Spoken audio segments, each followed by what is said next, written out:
Less hustle, more flow, big results. I'm Brooke Dukes, your no BS business bestie. This is Burn On, Not Out, the show for high achievers who are done running on fumes.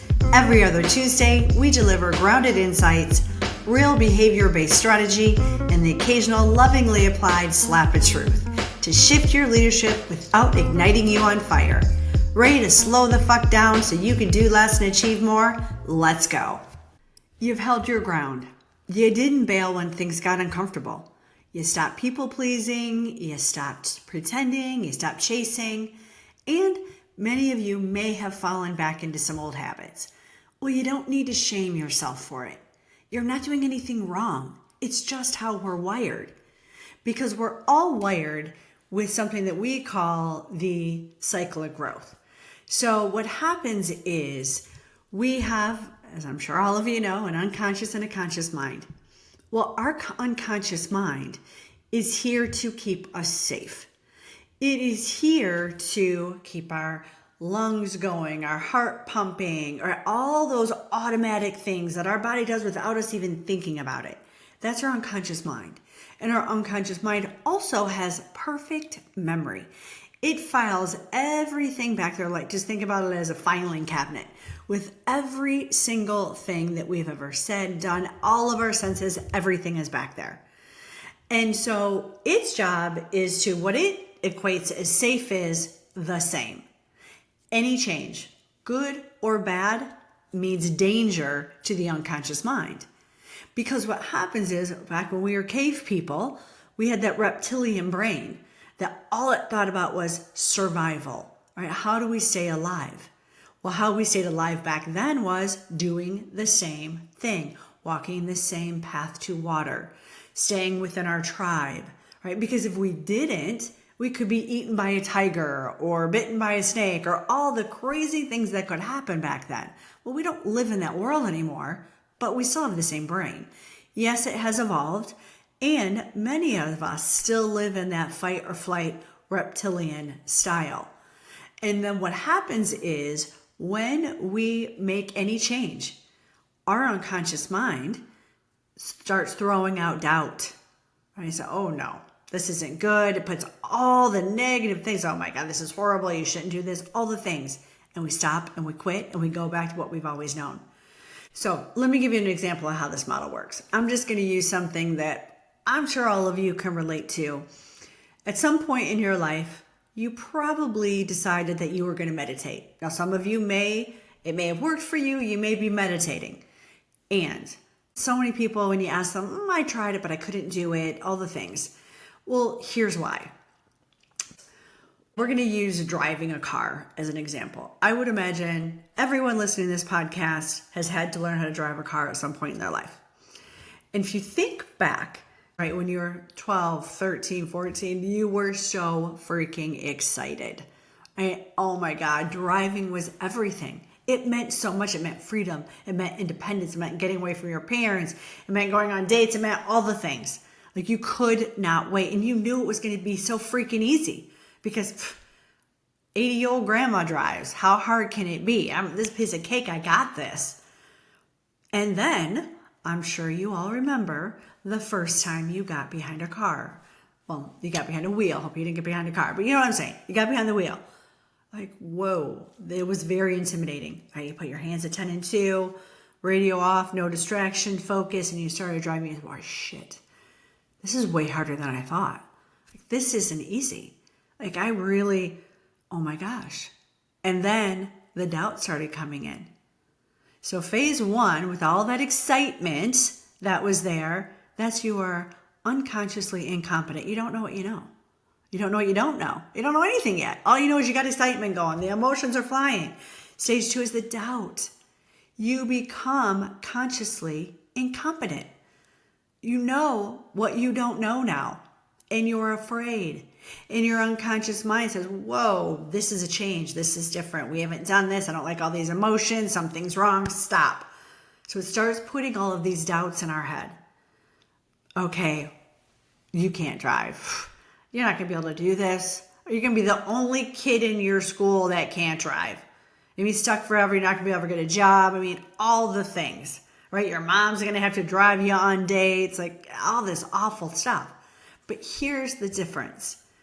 Because we had so much leverage, we put so much power behind what it meant to be a driver that we pushed through the second phase and went to the determination phase, where we are now consciously competent.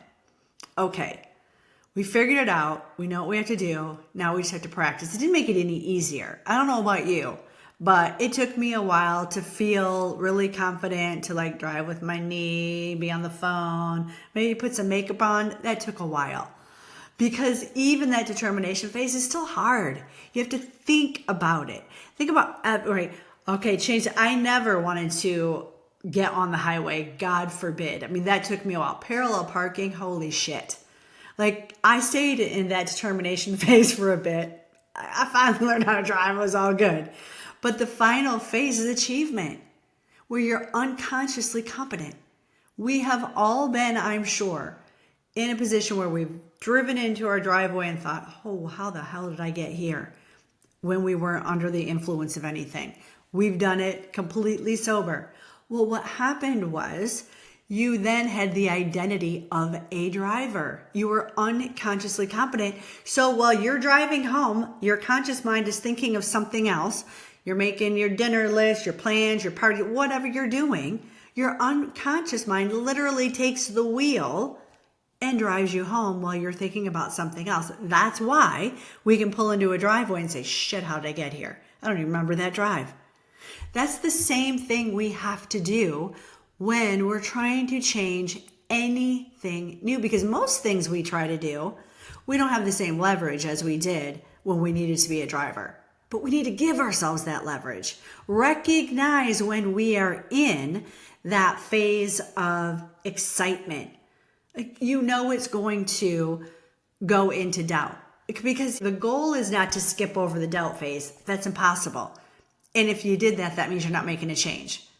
The goal is to, get excited, do something new, change, step into fear. We talked about that on the previous episodes.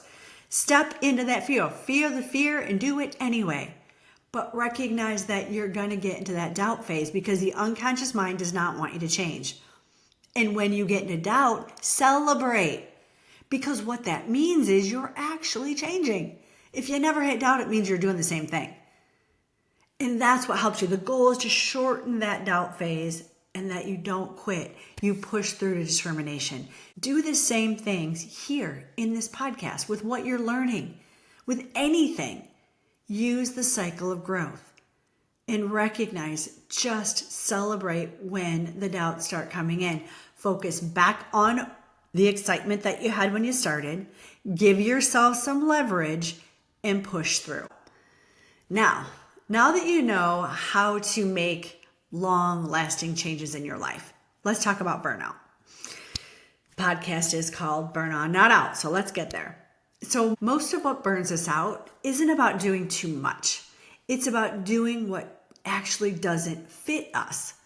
It's selling in ways that exhaust us. It's leading in ways that feel fake and pretending like we're supposed to be this hyper-consistent, emotionally flat robot who never doubts themselves. That pressure to be someone else is the root of so many performance plateaus. Because here's the truth. You already have a rhythm.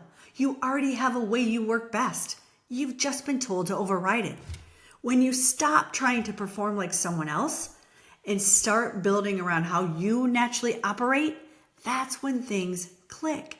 That's when you stop grinding and you start flowing. This is my fourth business that I've started.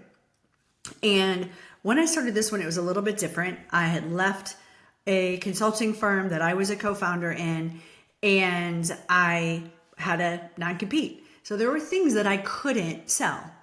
And I wanted to reinvent myself. I'm going to do something new phase in life.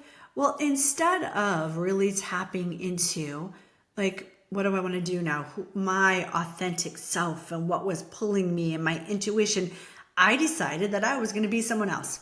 Even after all the years of knowing what I know, over 20 years, psychology, behavioral science, all the things, I did it. And I found a person who is now my friend, and Her business was wildly successful. We had a similar background, not the same. I was more corporate. She was personal. So there were definite differences. But I thought, you know what? It's working for her. Why don't we just tweak some things? And why don't we use that as our jumping off point? Even though I knew our target markets were different, we had very different styles, but I thought maybe it's time for me to just shift a little. Maybe it's time for me to get out of my comfort zone. I justified it all day long. And what I found was it fell flat. I wasn't attracting clients. I wasn't attracting people. We weren't attracting business partners because it wasn't being me. I was on someone else's frequency. I had to get back to mine. I had to be authentically me. And that's what everything we're going to teach before moving forward in the podcast and our company is how to get back to you. You're the guru. I don't need to tell you a strategy. You already know it. It's in here. Let's just get you back in here to decide what you want, what makes you happy and fulfilled and most successful. And I know a lot of you are going to maybe say, great, but I don't know who the fuck the authentic me is. I've been pretending for so many years. I don't know who she is. I don't know who he is. That's okay, right? You just need to slow down. And I want to talk to you about something else that really changed my life. Even with all of my experience in psychology and behavioral science and all the things, when I found human design, it really helped me to understand and to look back at who I was as that little girl, the dreams I had, right? And then look at the shadows, the layers, the armor that I had put on that I now needed to shed, right? Because every person has a unique human design. Now, you might feel best when you're initiating fast, right? Or when you're deep in the zone of what lights you up. Or maybe your gift is precision. We're all different. We're all unique, right? So the biggest thing is when you lead in alignment with how you were designed, you stop wasting time and energy. The trick isn't to copy what worked for someone else. It's to calibrate your workflow, right? Your communication, your leadership style to your unique design. So what does that mean? That means get your human design chart. Check out our show notes to get yours. It's free.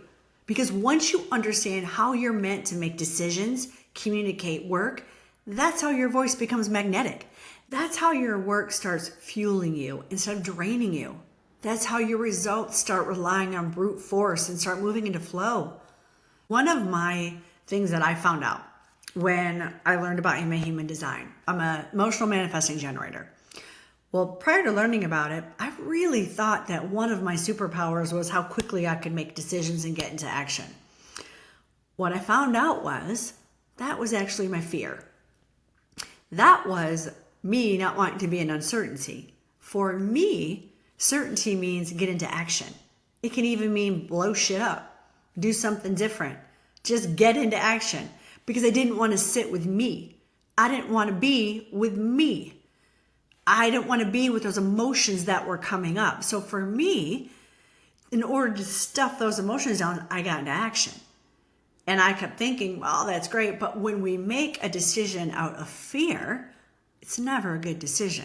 We may get some results out of it, but a fraction of the results we would have gotten. So as I looked back at my life, I could pinpoint when I made a decision out of fear and when I didn't. And for me as a manifesting generator, every time I made a decision and I felt angry or frustrated, whoop, wrong decision, I made it out of fear. But when I felt peace and satisfaction, it was the right decision. It was a fucking game changer for me. Like, I cannot tell you how my life changed. As an emotional authority, I need to wait my emotions out. Because when we make decisions in the height of our emotions, we can't see clearly. All we see is fear. All we see is what could happen, what we could lose, all these things.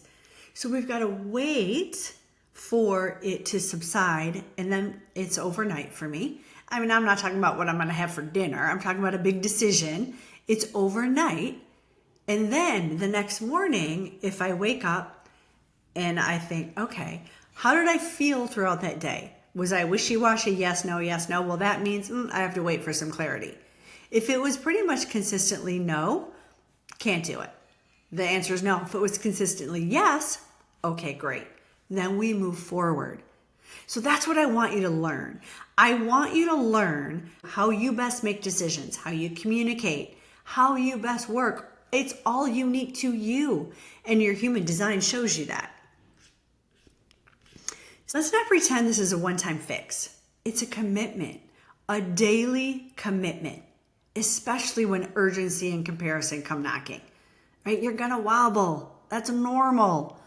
The question is, can you catch yourself when you're in your old habits or when burnout starts creeping in? Can you catch it before it takes hold and course correct without spiraling? Think of your emotions, your energy and results, not as good or bad. They're just feedback.